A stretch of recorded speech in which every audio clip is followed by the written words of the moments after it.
Money. We all use it, chase it, save it, and sometimes fear it.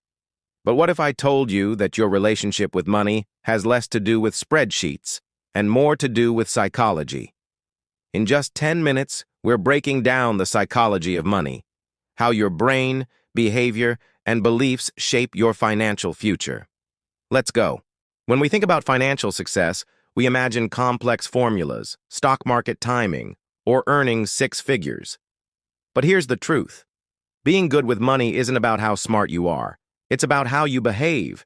You can be a genius and still go broke, or you can be average and build wealth. Why? Because discipline, patience, and emotional control matter more than IQ. Take two people, for example. One has a PhD in finance but can't resist the latest gadgets and luxury vacations. The other earns a modest salary but consistently saves and invests. Who do you think ends up wealthier? It's not always the one with the fancy degree. Financial success is not a hard science. It's a soft skill, one that's more about consistency and self-control than complex calculations. Our view of money is deeply personal. It's shaped by where we grew up, what we experienced, and what we've seen others go through. If you grew up watching your parents struggle with debt, you may fear investing. If you've only known prosperity, you might underestimate risk. That's not irrational, it's human. Think about it. Someone who lived through the Great Depression might hoard cash and distrust banks. Meanwhile, a tech entrepreneur who made millions in their 20s might view risk-taking as the only path to success. People do crazy things with money. But they're not crazy. They're just acting on their own experiences. Want to hear something wild? 97% of Warren Buffett's wealth came after he turned 65. His secret isn't just investing, it's time. Compounding is a superpower, but it only works if you're patient. Most people chase quick gains and miss out on the magic of long-term growth. Imagine planting a tree. At first, it grows slowly. You might get frustrated, wondering if it'll ever amount to anything. But give it decades, and suddenly, you have a towering oak that's producing thousands of acorns each year. That's compounding. Getting wealthy is a function of how long you let your money grow, not how brilliant your strategy is. Let me ask you, how much money is enough? Most people can't answer that. They might laugh nervously, shrug, or throw out a number that's always just beyond their reach. The problem is, when you don't define enough, you'll always want more. That's how people making millions still go broke, because comparison is a trap. We live in a world of infinite desires but finite resources. Social media shows us glimpses of lifestyles we can't afford, making us feel like we're always falling short. But here's the thing. Enough is not a number. It's a mindset. It's deciding that what you have is sufficient, even as you work towards your goals. Enough is the antidote to financial anxiety.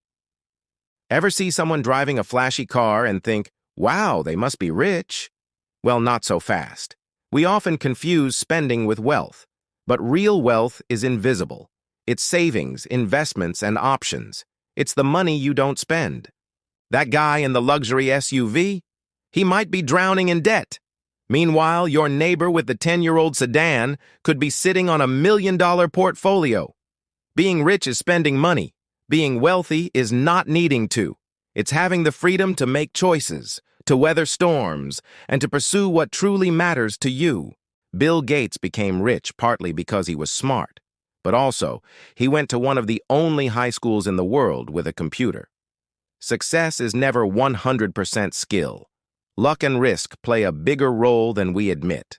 That means be humble, don't judge others harshly, and diversify your bets. For every success story we hear, there are countless others who worked just as hard but didn't catch the same breaks. This doesn't mean we shouldn't try or that success is random. It means we should appreciate our good fortune and have empathy for those facing challenges. Never confuse good outcomes with good decisions or bad luck with stupidity. At the end of the day, money isn't just about numbers. It's about emotions, beliefs, and habits. The better you understand your own psychology, the better financial choices you'll make. It's not about being a math whiz or predicting market trends. It's about knowing yourself, your tendencies, and your triggers. Start with simple habits.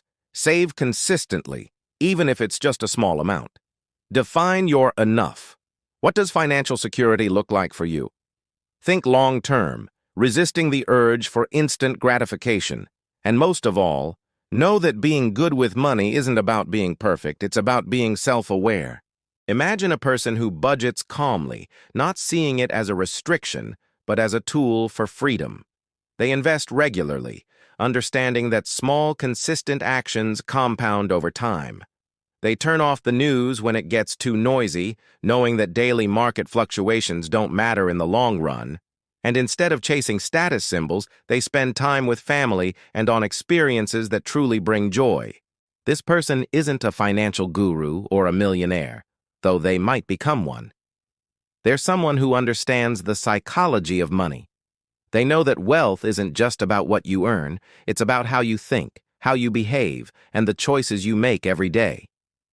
Remember, your relationship with money is unique. It's influenced by your upbringing, your experiences, and your values. There's no one-size-fits-all approach to financial success. But by understanding the psychological principles we've discussed, the power of behavior over knowledge, the importance of your personal money story, the magic of compounding, the concept of enough, the invisibility of true wealth, and the role of luck, you can make more informed, intentional decisions about your finances. As we wrap up, think about how you can apply these insights to your own life. Maybe it's starting that emergency fund you've been putting off. Or perhaps it's having a conversation with your partner about your long-term financial goals. Whatever it is, remember that small steps, taken consistently, can lead to big changes over time. The psychology of money isn't just about getting rich. It's about creating a life of financial peace, where money is a tool that serves you, not a source of stress that controls you. It's about aligning your financial decisions with your values and building a future that excites you. If you found this video helpful, hit that like button, share it with someone you care about, and subscribe for more deep dives into money, mindset, and mastering life. Remember, the journey to financial well-being is a marathon, not a sprint. Be patient with yourself, stay curious, and keep learning. Your future self will thank you. See you next time.